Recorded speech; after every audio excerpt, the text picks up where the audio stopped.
E aí, pessoal? Tô de volta para mais um vídeo. Vamos continuar com a nossa série vendo as partidas do livro sobre o Anand, livro aqui do Zenão Franco, com o nosso queridíssimo multicampeão Vishanand aqui na capa. Bem concentrado, claro. E chegamos no jogo 3. Vou fazer um teste aqui nesse vídeo e fazer análise sem a barrinha. Então tem diferenças, né? A gente vai ficar mais curioso para saber a avaliação, mas não vai ter avaliação. Por outro lado, eu consigo me concentrar mais quando não tem a barrinha, porque não fica aquele desvio de atenção toda hora e vocês vão me dizer o que vocês acham. No segundo vídeo do jogo do Kasparov, ninguém comentou nada nos comentários, praticamente nada sobre isso, então acho que vocês gostaram com a barrinha, mas enfim, vamos fazer um teste sem aqui e ver como é que é. De toda forma, antes de começar o jogo 3, não esquece de deixar aquele like no vídeo, aquele joinha se você costuma gostar desse tipo de conteúdo e considere sempre, claro, se inscrever no canal também. Beleza, então a introdução dessa partida é bem pequena. Ele diz que em setembro de 92, o Anand marcou um match amigável contra o Vassily Ivanchuk. Né? O Ivanchuk é daquela geração, eu acho que ele é um pouco mais velho, agora eu fiquei até na dúvida, acho que ele é um pouco mais velho que o Anand, dessa geração que veio para aterrorizar um pouco o Kasparov. Né? Então o Kasparov, claro, tinha o Karpov como principal adversário. E antes de chegar essa turma, né, Ivanchuk, Anand, Kamsky, Topalov, Kramnik, Kramnik acho um pouco depois, mas não tinha tantos jogadores além do Karpov que, né, incomodavam o Kasparov, né? Do jogador 3 em diante ali era uma diferença meio grande pro Karpov e pro Kasparov. Tem o Gelfand também que vai nessa geração, que é um grande jogador, né? O Kamsky, acho que eu falei também, né? Enfim. Então o Ivanchuk tá nessa geração. Eles jogaram o match em 92, e aí, naquele ano, o Ivanchuk tinha perdido o match do Arthur Yusupov, um cara brilhante, que seria um dos próximos ali do top 3, top 5, às vezes, do mundo, ganhou do Ivanchuk no Candidatos, né? Ele queria esquecer disso, marcou esse match, e pro Anand, óbvio, tava chegando na Elite, era uma experiência boa, muito boa para ele também. Bom, eu nunca tinha ouvido falar nesse match. Foram, acho que 8 partidas isso. Com o Ivanchuk eu nunca vi, né? Como eu falei, essas partidas dos anos 90, esses torneios não é tanto, não é uma coisa que eu conheço tanto assim, mas geralmente torneios a gente, né, ouviu falar alguma vez, mas nunca ouviu falar nesse match. Que aconteceu justamente em Linhares, né? Que é um lugar que sempre teve muitos torneios. Tinha o torneio de Linhares, né? Que é um dos mais importantes, pensando na história do xadrez. E teve esse match também. Vamos lá. Então, Ivanchuk de brancas, né? Estamos com o nosso herói na parte de baixo aqui da tela, claro, o Anand. Então veio o E4. E aí C5 aqui jogou o Anand. Lembrando que ele jogou uma francesa com Kasparov, né? D6, e aí D4. Trocou. Deixa eu baixar aqui um pouco o som das peças. Não, tá bom. Cavalo F6, cavalo C3, e ele jogou a variante clássica da siciliana. Olhando os ratings aqui já estava bem parecido, né? O Anand 2.690, o Ivanchuk 2.720. Como eu falei, acho que o Ivanchuk é um pouco mais velho que o Anand. Acho que pouca diferença. Alguns anos, talvez. E tava com rate quase igual já do Ivanchuk, né? O Anand já tava na Elite, já tava chegando ali, né? Já tinha se mostrado, já ganhou do Karpov, já ganhou do Kasparov, né? Inclusive, eu não sei o resto desse livro como é que é, mas imagino que não sejam só vitórias do Anand, né? Deve ter uns empates, deve ter umas derrotas também, né? Não sei. Mas por enquanto a gente viu 2 vitórias dele, né? E vamos para esse jogo número 3. Então jogou esse, né? O cavalo C6. O Kramnik jogava bastante isso, mas acho que foi um pouco depois. Acho que lá para os anos 2000. Nos anos 90 pode ser que ele jogava também. Mas claro, a Najdorf é a mais jogada aqui. Sempre foi mais principal, né, do que a clássica. A clássica sempre teve uma reputação de variante bem provocativa para quem tá afim realmente de jogar para ganhar. Quem quer jogar muito para ganhar, acaba correndo mais riscos e acaba ficando mais exposto à derrota também, né, aos perigos de uma partida. Hoje em dia tá bem na moda clássica também, mas com esse espírito, né? A Najdorf mais confiante, mais confiável sempre, e a clássica um pouco mais tensa, mais delicada. Jogou cavalo C6 o Anand. Eu acho que o Anand ajudou bastante a clássica, né? Nos anos seguintes, na verdade. Bispo G5, ataque Hauser, linha principal. E6, dama D2. Até aqui tudo bem normal, o início da teoria. Jogou A6, rocão, e agora não jogou o bispo D7, que é o lance da teoria hoje em dia. Que é o lance disparado mais jogado hoje. Bispo D7. Existem ideias de bispo E7 também aqui. Existem ideias sem o A6, bispo E7 rock, é uma linha que acho que o próprio Anand jogou algumas vezes. Mas enfim. Ele jogou H6 aqui, que é uma variante bem perigosa. E se não me engano, aqui o correto hoje em dia é trocar em C6, peão toma e bispo F4. Vou até checar bem rápido aqui a teoria. Isso, esse aqui é a linha crítica. Cavalo C6, peão toma, bispo F4. E aí D5, dama E3. Isso. É uma linha já esquisita, né? Você já troca aqui, você já abre a coluna na cara do seu rei. Mas claro, a torre não tem acesso aqui e o preto tá com o rei no centro aqui. É uma posição tensa essa pra caramba. Eu acho que tem os jogos do Anand aqui mais antigos. Mas enfim. Ele não jogou essa linha aqui, o Ivanchuk. Ele jogou o bispo E3. Que é um lance tradicional também. Voltando o bispo. Eu lembro que aqui tem um... Eu jogava muito isso aqui de brancas, né? Eu jogava muito peão-rei. Uma época que eu jogava nesse estilo mais agressivo, né? Quando eu comecei a estudar um pouco mais de teoria, já contei um pouco dessa história pra vocês. E eu gostava de estudar muito as variantes quando eu comecei a pegar o jeito, né? De estudar as aberturas. E tem muitas ordens parecidas aqui na clássica. E essa é uma delas. E eu lembrava que o cavalo G4 tem um problema imediato que troca-troca e bispo C5. Essa era uma armadilha que eu lembrava bem, né? Esse peão toma é mate. E aí tem que jogar D5. Tem cara que tá bem inferior ao preto, que eu vou trocar os bispos em F8, né? O bom de não ter barrinha é que eu posso falar um monte de besteira aqui também que não é tão fácil perceber, né? Mas essa linha tá certa. Do bispo C5, né? Você não pode tomar. Então o cavalo G4 aqui já é impreciso. E aí ele tomou em D4. Bispo D4 e B5. Até aqui não tem nenhum texto aqui na análise. Agora ele vai falar bastante coisa até, né? Não vou reproduzir tudo aqui, mas tem vários parágrafos. Não, ele jogou F3, tá? Jogou F3 o Ivanchuk. Aí o Anand escreveu numa revista na época que ele preparou essa variante especificamente para esse match. E, por outro lado, ele disse que o Ivanchuk jogou muito rápido essa partida. Boa parte dela, né? A abertura principalmente. Era uma partida clássica, claro. Só que ele disse que F4 é o lance principal aqui. Então aqui, como eu falei, eu jogava muito essas posições de brancas. Eu sempre tinha um pouco de receio de confundir as coisas aqui. Porque geralmente você tá no território das pretas aqui em questão de preparação. Porque o cara que escolhe a linha aqui de pretos que ele vai te jogar. Né, o branco jogou de maneira genérica e o preto tem muitas variantes, né? Que eu não entrei em detalhe, mas aquele A6, H6, bispo ali, tem muitas formações diferentes.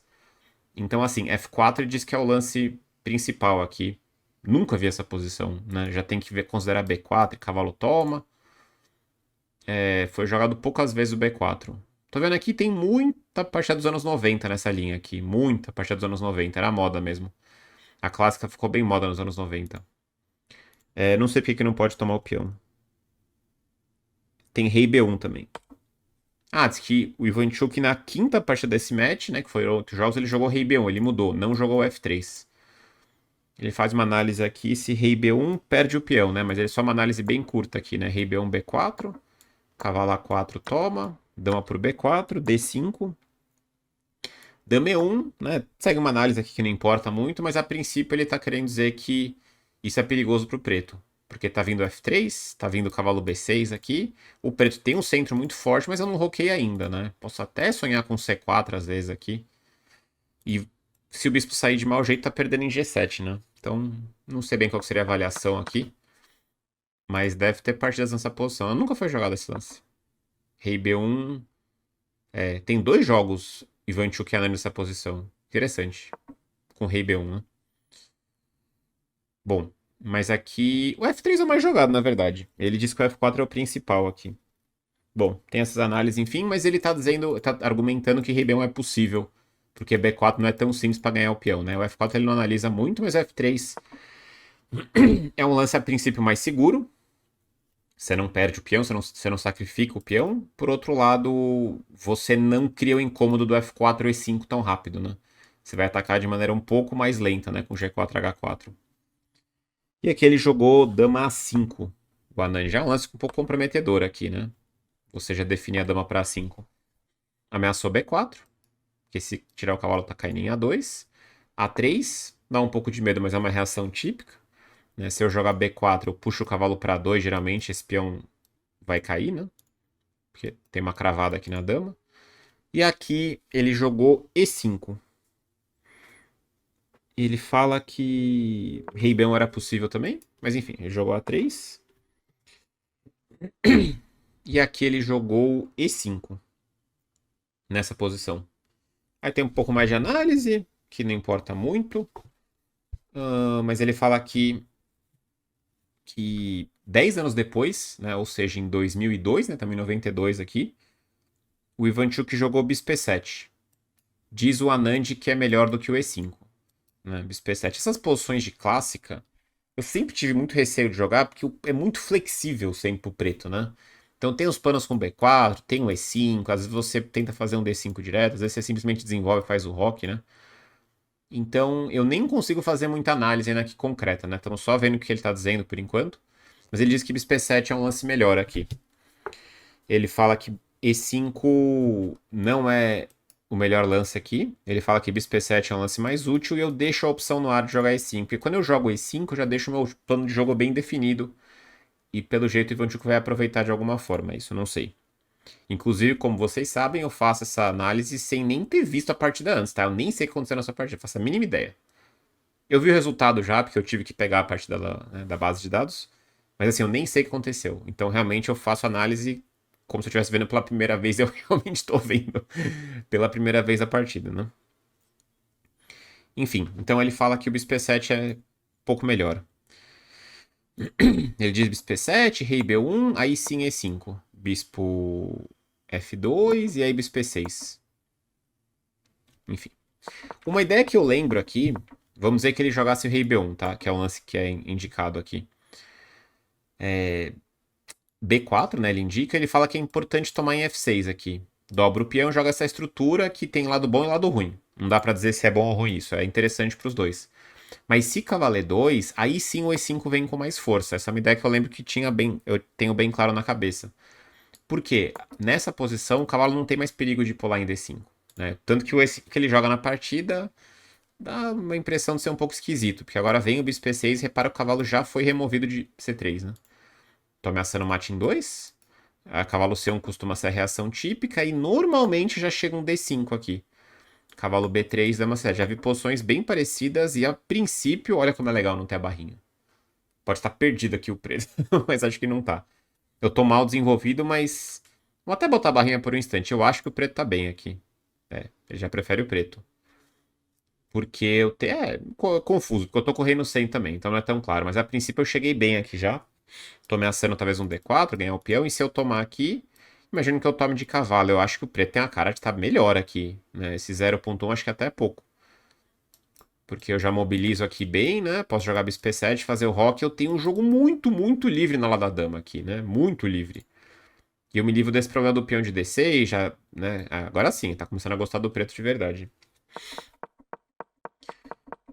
Então, por isso que B4, bispo F6. Né? Ele até comenta um pouco sobre isso no livro, né? Ele fala que, inclusive nem é bom B4 aqui, ó. Eu vou tirar a barrinha de novo, tá? Mas ó, olha como a gente já não consegue nem olhar pro tabuleiro direito com a barrinha, né? Mas assim, ele toma e aí puxa o cavalo para E2 e joga essa posição típica de clássica, né? Que tem um peão dobrado aqui, a estrutura um pouco debilitada aqui, danificada. Por outro lado, eu tenho um bispo numa posição bem aberta, né? Às vezes até o preto faz um H5, bispo H6, ou mesmo bispo E7, bispo D7, torre C8. E é um jogo com bastante desequilíbrio aqui. Mas enfim, nada disso aconteceu. Eu joguei A3 e ele fez o E5 de toda forma. Ele fala que bispo F2 também é possível, mas jogou bispo E3, ok. E aí bispo E6, rei B1. E a gente tá nessa posição aqui. E o Zenon Franco, aqui ele diz bispo E7. E aqui, nesse momento, ele coloca o primeiro lance duvidoso pro Ivanchuk. Então olha a diferença da posição que eu mostrei antes, né? Agora o cavalo pode pular para cá. Eu não vi a análise ainda, tá? Mas cavalo D5 não parece muito ameaçador, né? Vou tirar a barrinha, olha só. Já tava esquecendo, já tava esquecendo da barrinha. Porque cavalo D5, eu acho que eu vou deixar sem a barrinha. Porque às vezes você não consegue nem sugerir um lance. Porque de repente a barrinha já vai, já muda, né? E tudo bem. A gente quer saber se o lance é bom ou não é. Mas a gente quer tentar pensar um pouco também, né? Claro que o xadrez não é um jogo que. É um jogo que não pode ser só arte, né? É um jogo mais ciência do que arte, geralmente. Então a gente pode dizer que perderia um pouco da parte artística, né? Porque tudo já vai pra ciência, né? A gente diz é bom ou ruim, é bom ou ruim. Então isso é um pouco chato. Seria um lado negativo, né? Mas enfim, esse cavalo D5 eu acho que não é bom, porque eu troco as damas. E essa posição aqui tende a ser bem boa pro preto aqui. Acho que eu troco e bispo F5 mesmo. Né? Vou jogar rei D7. Eu prefiro o preto aqui, torre C8. Eu tenho um coluna C e eu posso até começar a preparar um avanço aqui. Né? Esse é o tipo de final que o branco sofre muitas vezes.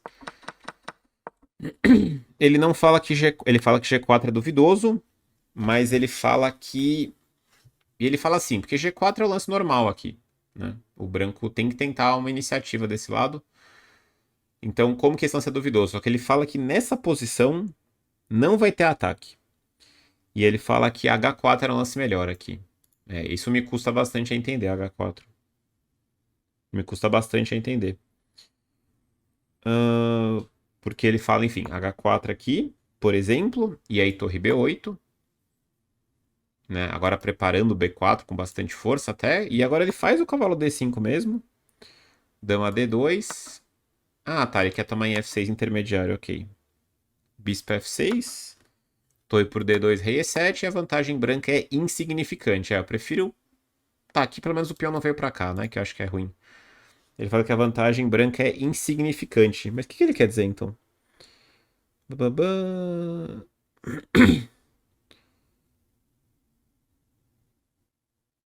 Interessante. Então ele fala que... É que ele fala o seguinte, que o branco vai ter que jogar cavalo D5, é o ponto dele, e o G4 só piora a posição, né? Tá. Então a conclusão inicial é que o A3 não é um lance tão bom, acho que é isso. Mas não ficou tão claro pra mim porque que o E5 não é tão bom, então, né? Vocês estão entendendo a lógica aqui, né?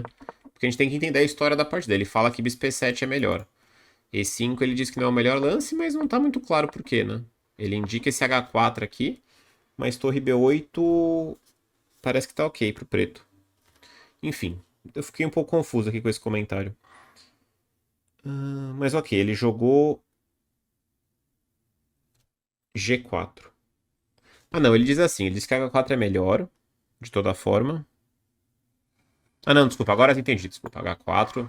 É que ele fala assim, cavalo D5 ele diz que o preto não tem nenhum problema, né? Dama D2, cavalo F6, bispo F6 e tal. Então ele fala que H4... Ah não, agora eu entendi a lógica. Torre B8, cavalo D5, dama D2, cavalo F6. Mas aqui faltou um pouco de lógica no comentário dele, porque na outra linha ele manda tomar de G. Aqui eu posso tomar de bispo em E7, de bispo em F6. É a mesma coisa, por que eu não posso tomar de bispo aqui? Torre D2, rei E7. Ah, daí talvez G4 e G5, nem sei. Mas ele toma de peão, e aí torre D2, F5, troca-troca, G4.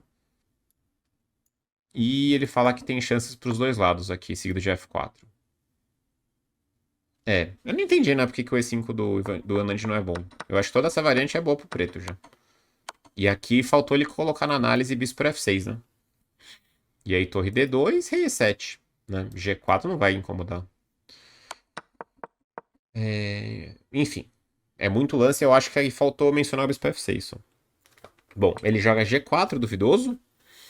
E agora vem torre B8 aqui, preparando o B4. Ele até analisa outras coisas aqui, mas não vem ao caso.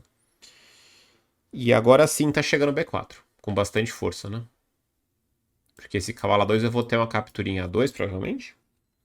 Então agora ele faz cavalo D5. Dama D2. Ah, eu conheço essa partida. Nossa, essa é uma das melhores partidas que eu já vi do Anand.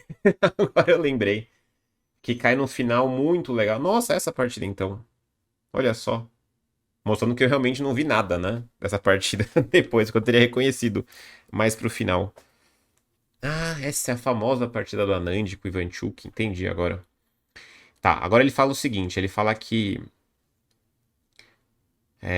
a combinação de G4 e cavalo para F6 é um erro grave aqui. Ele fala que era necessário jogar torre D2. E aqui o preto faz esse bispo D7, né? Foi mais ou menos o que eu mostrei na outra linha, mas o bispo estava em F5. E ele fala que o preto... Ele fala que tá igual aqui de toda forma. Às vezes F5, tem uma manobra de bispo aqui, bispo aqui. O branco tem um pouco de espaço, né? Pode sonhar com A4 um dia, mas agora acho que não chega. Mas eu gosto do preto ainda assim. Talvez bispo D3 e bispo E4, né? Dificulta um pouco a ruptura, não sei. Mas ele falou que era necessário, né? Ele falou que essa combinação de lances é bem errado aqui. pro branco. Cavalo F6. E agora sim ele joga G por F6, exclama duas. Essa partida é muito legal. Podia tomar de bispo, claro, né? E ele fala que bispo F4. Ah, agora entendi. Tá. Ele deveria ter mencionado, mas agora eu entendi a questão da H4 e G4, tá?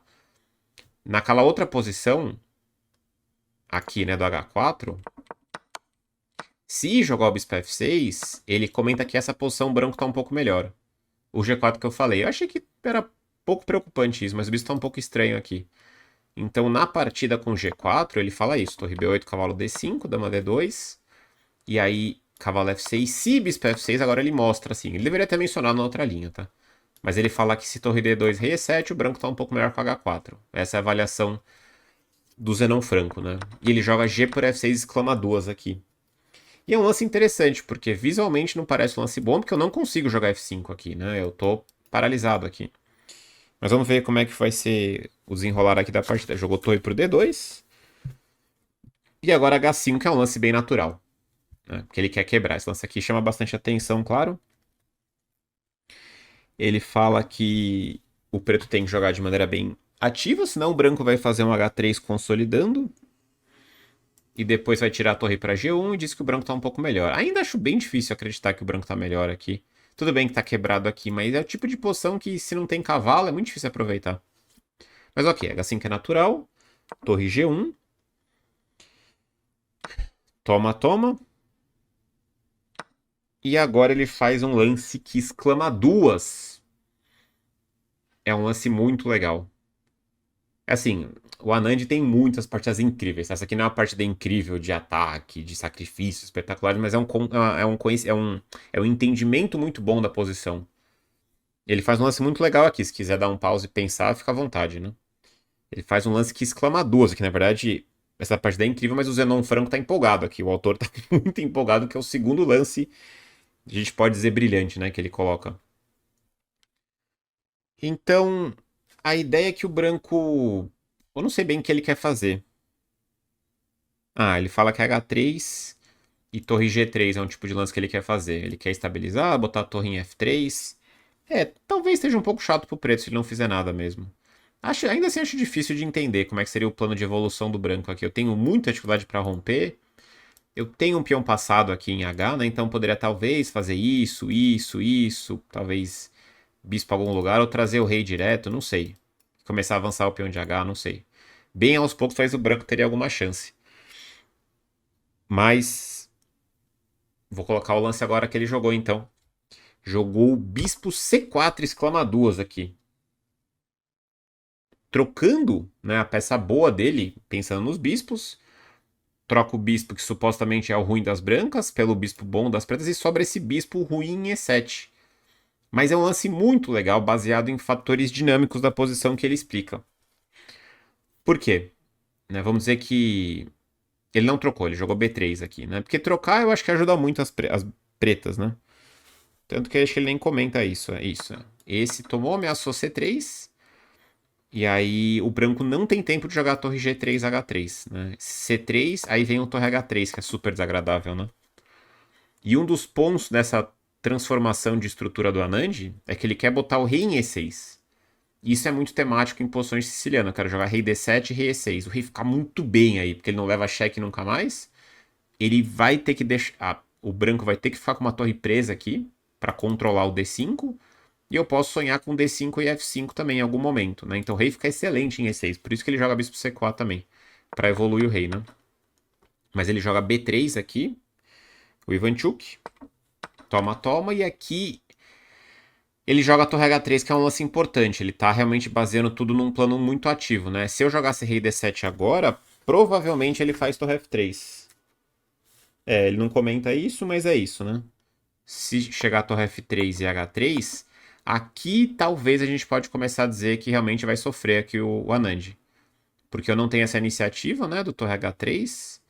É, mesmo assim, talvez torre D8 aqui, né, para D5. Meu rei tá longe ainda, né? Eu teria que estar com rei em E2. Mesmo assim, acho que o branco não tá aquelas coisas. Mas ele troca o bispo para jogar a torre H3. Ele pega uma iniciativa muito boa aqui. Ele fala que a longo prazo né? O preto quer fazer o quê? Botar o rei em E6 e jogar D5 aqui. Trocar um peão por esse. E depois jogar F5. Então, o sonho dele é o quê? Vai botar o rei em E6, vai jogar D5, trocar, trocar, volta o rei pra cá de novo, joga F5, troca, troca, volta o rei de novo e tem 2 passados. Claro que é um sonho isso aqui, mas é um sonho que faz sentido nessa posição. Pode acontecer. Né? Essas casas muito, muito fracas não tem tanto problema porque o branco não tem peça para colocar nessas casas, né? A torre não fica legal aqui, super avançada. Aqui é casa para quê? Para um cavalo, para um bispo, né? O bispo estaria bem. Nunca que o preto ia jogar D5 ou F5, né? Se tem um bispo aqui ou aqui. E um cavalo nem se fala, estaria destruindo nessas casas, né? Mas a torre não é uma peça boa para o bloqueio, né? A torre fica muito limitada geralmente quando você vai bloquear uma casa fraca, né? Bom, então ele fala sobre isso, esse plano de longo prazo, que seria o sonho, né, de passar o peão, fazer 2 peões passados desse lado. E agora ele jogou torre 2. Né? Ele fala que bispo G1 era possível, rei D7, torre D3, e aí ele fala torre H4, exclama, para ameaçar o peão. Mas não tem H3 aqui? H3 dobra, torre F3, rei E6. Né? Estranho, né? Porque aí o branco parece que consolida um pouco, pelo menos, né? Com H3 aqui. É, parece possível então. Ele não comenta muito isso. Torre H4. Ah, não, ele fala isso sim. Tá, tá, tá. Torre H4, ele fala a torre G3 primeiro. E aí torre G8, forçando H3, torre lá, lá. E ele faz um F5 na marra aqui. Olha só que lance. Né? Ele não deixa o branco estabilizar. Né? O branco talvez gostaria de trazer o rei em algum momento pra cá. Esse é um lance maneiro, né? Se tomar aqui, cai aqui. Se tomar de torre, cai aqui. E tá, eu tô mais compacto aqui de pretas, né? E se tomar aqui é 4. E depois D5. Olha só os peões andando, hein? Agora bispo D6 tá vindo. E o branco tem peão a mais, só que vai começar a cair tudo. Vai cair esse. Tudo não, né? Mas eu vou começar a avançar meus peões aqui. E esse aqui vai ficar fraco também. Então ele fala que esse lance aí não resolvia também a vida pra ele. Ele jogou torre 2. E ele dá uma linha muito longa, né? Eles no final aqui, mas não vem ao caso. E aqui ele evidentemente jogou rei D7 para conectar as torres para cá e para colocar o rei em E6. Então você que joga siciliana, ou que não joga também, né? Mas você que joga siciliana Najdorf principalmente, é muito comum essa ideia de você trocar o seu bispo de casa branca e usar essa casa para colocar o rei aqui. Né? Essa estrutura dobrada aqui não é toda hora que acontece, mas a estrutura com, vamos dizer que esse peão estivesse aqui, é muito comum. D6, E5, F6 e você bota o rei em E6 aqui e força a barra com D5. O rei fica muito bem aqui.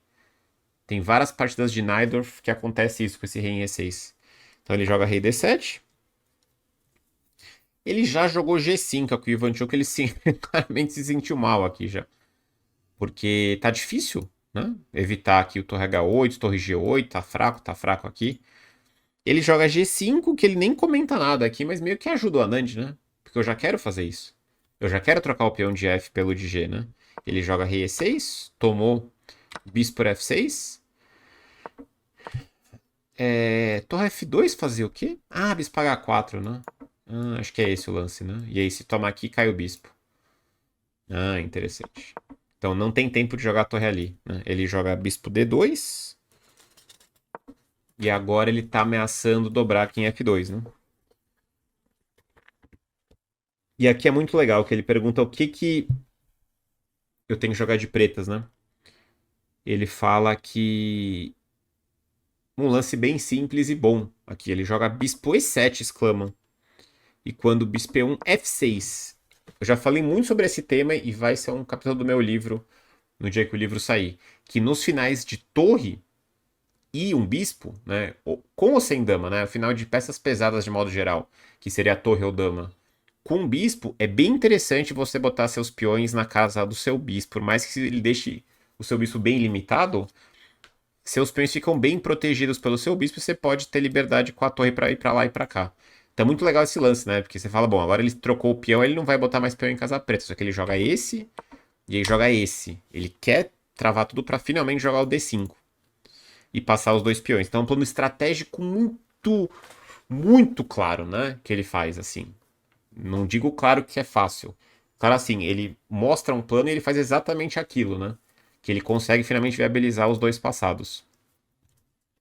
Eu acho que vai ser bom ver esse livro sem a barrinha mesmo. Eu gostei da experiência. Vocês coloquem nos comentários aí. Jogou Bispo G3. E aqui ele jogou D5. E aí tudo que ele falou antes funcionou. Né? Torre D2 é muito esquisito, né? Tá levando um torre 3 já. Então ele deixou ali chegar o D5. Ele fala assim, missão cumprida, mas não acabou o jogo ainda. Jogou D5, trocou. Ele fala que conseguiu esse primeiro passo da missão, só que por outro lado o bispo tá estável aqui, né? Defende o peão, e não é tão fácil avançar os peões aqui, que agora a posição abriu um pouco. Então meu rei ainda tá segurinho em E6, mas toda hora que eu avançar os peões eles vão ficar um pouco mais fracos, né? Ele joga torre F5 aqui. Exclama. Ele fala que... Claro que o preto gostaria de ter o rei em E6, só que aqui é um lance tático, né? Se eu jogar rei E6, tem bispo por E5. Olha que malandro, Ivanchuk. Se tomar aqui, toma de torre, pega o bispo. E se tomar aqui, cai a torre inteira. Então ele evitou por meios táticos. Parece um lance horrível, torre F5, né? Porque geralmente a torre não bloqueia bem. E a torre nem tem muito apoio aqui. Eu tô ameaçando o bispo E5 de novo. Então ele teve que jogar rei C6 aqui. Maneiro, né, esse lance do Ivanchuk? Bem concreto esse lance, né? Eu me obrigo a fazer um lance extremo, porque bispo D6 defendendo não pode, né? Cai aqui. Então ele joga rei C6. E agora ele fala que ele tinha uma chance bem legal aqui com torre F3 que ele deixou passar. Esse lance é bem maneiro também, porque ele ameaçaria bispo E5, mais um golpe sujo, porque se tomar aqui cai a torre, né? E se tomar aqui cai a torre aqui. E na hora que você defende esse golpe, né, por exemplo, torre H7, ele dá um cheque aqui. Esse era bem chato, torre F3, hein? Porque quando o rei vem pro centro, mais um cheque, começa a entrar. E rei B7 já tá longe de ideal isso aqui. Longe de ideal mesmo, né? Porque sem o rei aqui é muito difícil avançar. E ele não diz nada de avaliação, mas diz que dificultaria bastante a tarefa. Esse é um lance bem maneiro, bem de computador, torre F3, né? Com ideia de torre C3 cheque e com ideia de bispo E5 também. Mas ele não viu esse lance, jogou torre EF2. E agora ele quer tentar trazer o rei de volta para o centro Anand, só que ele começa com torre H6.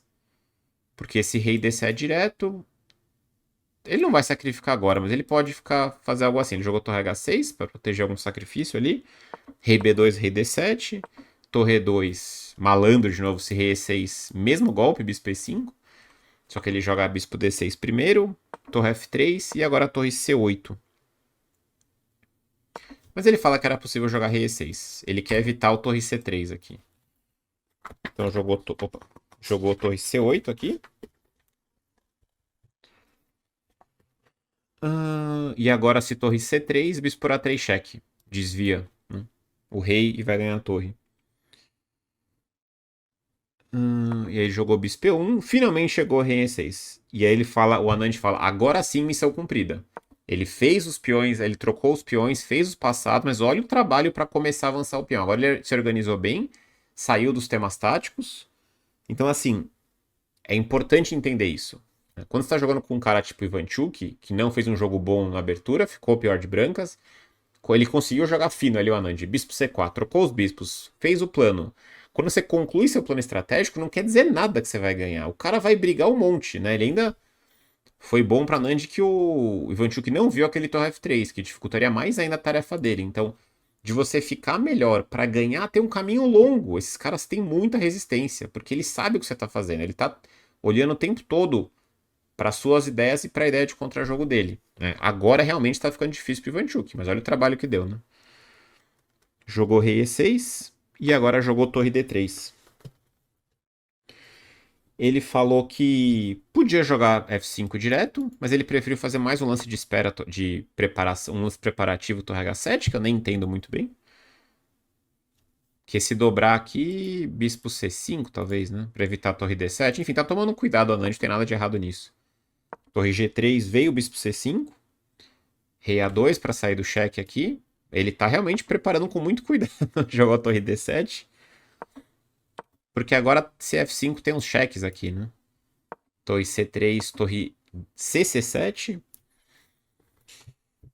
E Finalmente tentou disparar o peão de H. Tentou torre D1, ameaçou um bispo D4, maneiro, sacrificando a torre pra dar mate, né? Malandro aqui o Anand, né? Aí bispo F2, ele finalmente consegue provocar a troca de uma das torres. E aí finalmente chegou o E4. Caramba, que loucura o Anand, né? Porque ele joga o E4 no momento mais estranho aqui, né? Não tá caindo o peão com cheque aqui? Eu não tô entendendo. Ah, porque ele jogou bispo P5. Interessante aqui. Repara que não é tão fácil avançar o peão ainda, porque se F5 tem um cheque, né? Ele tá indo e voltando, talvez daria pra parar pra pensar em um plano aí pro Anand, mas não é fácil, né? Tem muita tática sempre, né? Só que o E4 funciona bem aqui. Não vou dizer que ele desesperou aqui o Ivanchuk, mas ele já sentiu que não dava mais pra se aguentar, porque, por exemplo, se ele joga a torre H3 aqui... Ah, que eu vou levar o ataque de mate com o bispo E5 mesmo, né? O F5 também deve ganhar, mas o F5 sempre expõe um pouco mais o rei. E outra lição, não acabou a partida ainda, tá? Mas outra lição boa que você pode tirar dessa partida já é você cuidar muito com a segurança do seu rei, até nos finais com pouca peça.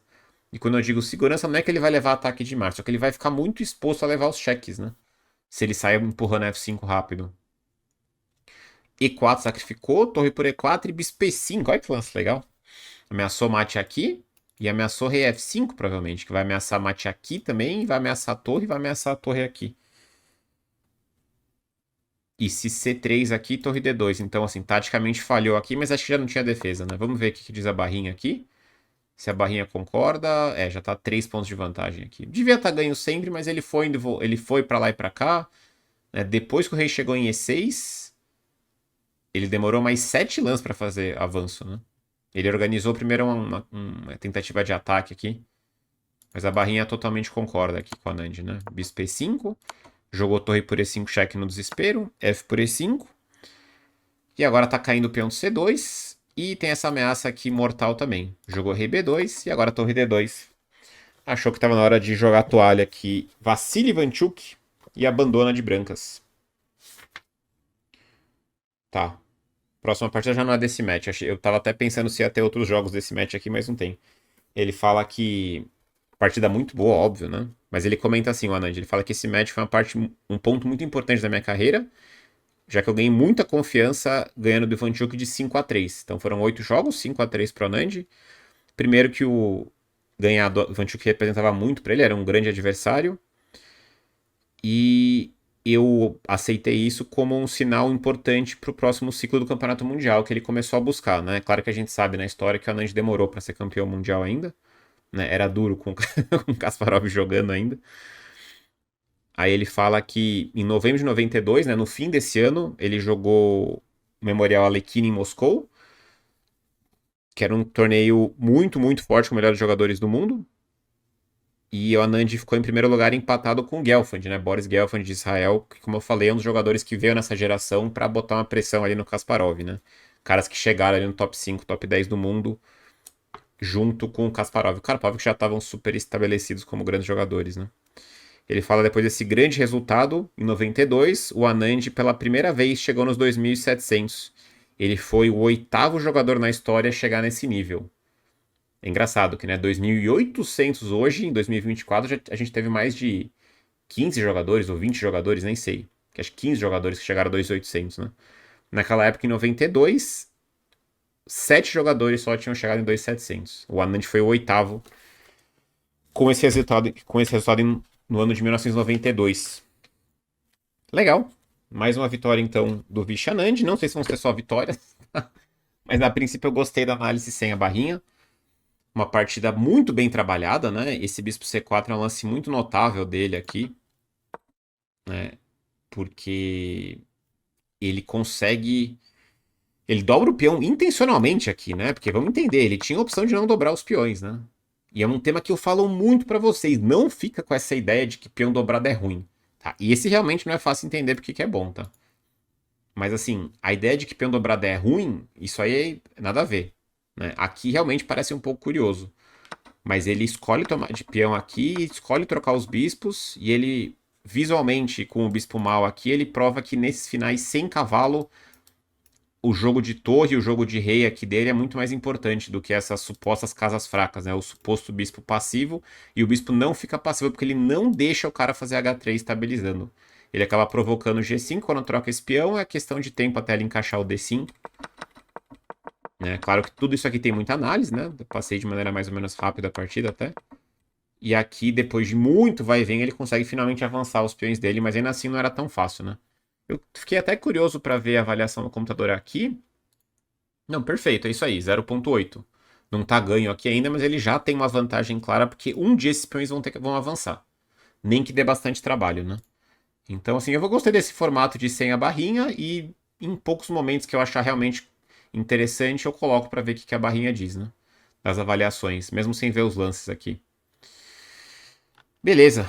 Então, lance 45. Ganhou o Vishanand aqui. Ele ganha a primeira partida do match contra o Ivanchuk. E depois de ganhar do Ivanchuk, né? Ele já tinha feito um monte de coisa no mundo aí.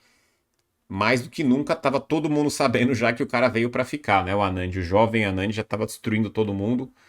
E não é à toa que ele ficou na Elite por tanto tempo, né? E foi multicampeão mundial de vários formatos. E é com certeza um dos maiores nomes da história no xadrez.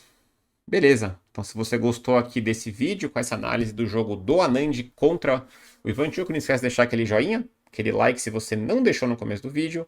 E a gente se vê na próxima. Valeu!